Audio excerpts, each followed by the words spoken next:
वही गिलगित बल्तिस्तान से दावा कयो तव्हांजे बेरोज़गार खे नौकरींदासीं। सिंध जा नौजवान 4 सालनि खां ओवर थी वियल न्याणियूं तोड़े मेल तोड़े फीमेल सरापा एहतजाज कयूं।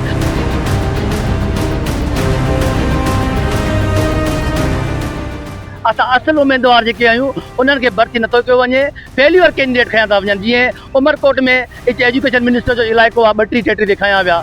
साल के दादू में 38 37 36 ठीकु आहे, या 40 खां बिलो जेके आहिनि उहे खयां विया आहिनि, जेके अपो 40 45 50 वारा हीअं ते रहिया पिया आहियूं।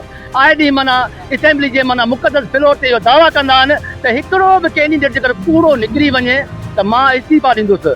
अब इस्तीफ़ा जो ॾींहुं अची वियो हुते दादू में 2 कैंडिडेट तव्हां कैंसिल कया आहिनि, बाक़ी 102 जेके कैंडिडेट तव्हां ॾेखारिया आहिनि बक़ाया दस्तावेज़ बि उन वटि मौजूदु आहिनि, त हाणे ॾियो न इस्तीफ़ा। ओवरेज थी चुका आहियूं, तव्हांजी जेको रोटी कपिड़ा मंशूर आहे ऐं असांजो हक़ बि थिए थो।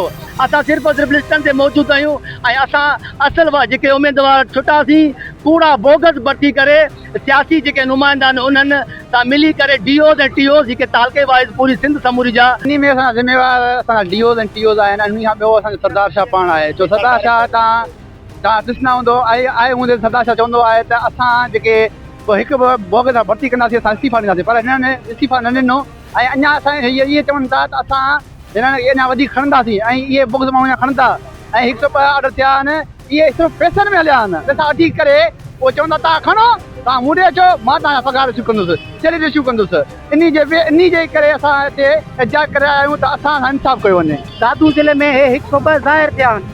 हाणे गिरेविंसी में त असां अलाए केतिरा सबूत ॾिना, पर हे ॾिसो तव्हां न्यूज़ ते सोशल मीडिया ते वटि लॻी पई आहे त 102 जेके फेक डिग्रियूं रखी करे फेक ऑर्डर इन्हनि जारी कया।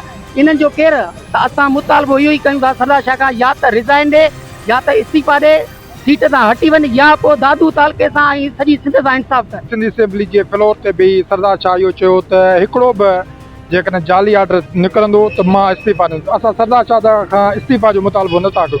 कमेटी वेठी आहे जेका असां लाइ, बसि असां इहो ई चऊं था त असांखे इंसाफ़ कयो वञे। असां वेटिंग वारनि खे ऑफर ऑर्डर ॾिना।